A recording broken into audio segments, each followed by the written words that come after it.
وقت ایک عجیب اور پراسرار چیز ہے۔ یہ کیسے گزرتا ہے؟ ہم وقت کو کیسے ضائع کرتے ہیں؟ جب ہم خوش ہوتے ہیں تو وقت تیزی سے نکل جاتا ہے، اور جب ہم الفاقتا جاتے ہیں تو یہی وقت بہت آہستہ گزرتا ہے۔ ان سوالوں کا جواب دینا آسان نہیں، مگر ایک شہزادی تھی جو وقت کو بہت اچھے سے سمجھتی تھی۔ اس کا نام تھا شہزادی زمرد۔ ریاست نورباغ میں ہر انسان کے سر کے اوپر ایک جادوی نادیدہ ریت کی گھڑی ہوا کرتی تھی۔ یہ گھڑی الفالٹ گنتی کرتی تھی، اور ہر ریت کے ذرے کے گرنے پر ایک لمحہ ختم ہو جاتا۔ لمحہ گزرنے کے بعد گھڑی دوبارہ ریسیٹ ہو جاتی۔ لیکن ایک عجیب بات یہ تھی کہ صرف زمرد ہی اس گھڑی کو دیکھ سکتی تھی۔ وہ اس صلاحیت کے ساتھ پیدا ہوئی تھی، اور بڑے ہونے کے ساتھ اس نے آنسی سمجھنا اور استعمال کرنا بھی سیکھ لیا تھا۔ بچپن میں جب وہ کسی کے پسندیدہ لمحے کو ختم ہوتا دیکھتی تو افسوس کرتی، لیکن زیادہ تر وقت یہ اس کے لیے مددگار ہی ثابت ہوتا۔ جلدی گھر آ جاؤ، کھیلنے کا وقت ختم، کھانا تیار ہونے والا ہے۔ تمہیں کیسے پتہ چلا؟ بس ایسے ہی معلوم ہو گیا۔ زمرد کے والدین اکثر اس کی فکر کرتے، مگر وہ یہ نہ سمجھ پاتے کہ آخر ان کی بیٹی کو سب کچھ پہلے سے کیسے پتہ چل جاتا ہے۔ ایک دن اس نے اپنی ماں سے کہا، امی آج کے بعد آیا میرے ساتھ نہیں رہے گی۔ یہ تم کیسی باتیں کر رہی ہو بچی؟ آیا تو کہیں نہیں جا رہی۔ مگر اگلے دن آیا نے واقعی نوکری چھوڑ دی اور ایک نئے شہر چلی گئی۔ والدین حیران رہ گئے۔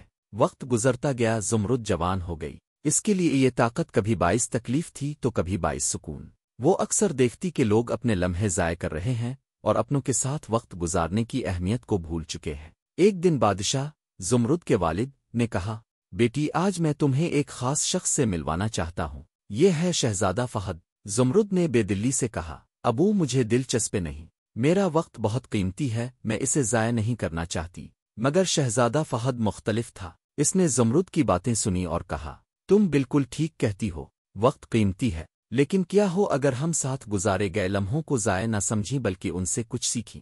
زمرد کو حیرت ہوئی کہ کوئی پہلی بار اس کی بات کو سمجھنے کی کوشش کر رہا ہے۔ کچھ ہی دنوں بعد زمرد نے دیکھا کہ فہد کی ریت کی گھڑی ٹوٹنے لگی ہے۔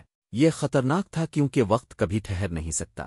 اس نے فہد کو سمجھایا، اگر گھڑی رک گئی تو تم ہمیشہ کے لیے غائب ہو جاؤ گے، ہمیں توازن بحال کرنا ہوگا۔ وہ دونوں لوگوں کے پاس گئے جو اپنے اپنے وقت کو تو جلد بازی میں ضائع کر رہے تھے یا ایک ہی لمحے میں پھنسے ہوئے تھے۔ زمرد اور فہد نے انہیں سمجھایا کہ وقت کا لطف لینا چاہیے، نہ کہ اسے ضائع کرنا اس میں قید رہنا۔ ایک بچے کے ساتھ وہ بیٹھ گئے جو بچپن کے آخری لمحے سے چمٹا ہوا تھا اور آگے بڑھنے سے ڈر رہا تھا۔ زمرد نے اس کے ساتھ کہانی سنائی تاکہ اس کا خوف کم ہو اور وہ لمحہ خوشی سے گزر سکے۔ یوں آہستہ آہستہ فہد کی ریت کی گھڑی درست ہونے لگی۔ آخرکار زمرد اور فہد نے یہ سیکھا کہ وقت کا اصل حسن یہی ہے کہ ہم اس کے گزرنے کو قبول کریں اور ہر پل کو قیمتی بنائیں۔ ریاست نورباغ کے لوگ اب وقت کو ضائع نہیں کرتے تھے، بلکہ ایک دوسرے کے ساتھ ہنسی خوشی زندگی گزارنے لگے۔ اگرچہ وہ ریت کی گھڑی کو نہیں دیکھ سکتے تھے، مگر وہ تبدیلی کو ضرور محسوس کر سکتے تھے۔ یوں سب نے سیکھ لیا کہ وقت کو ضائع نہیں کرنا چاہیے۔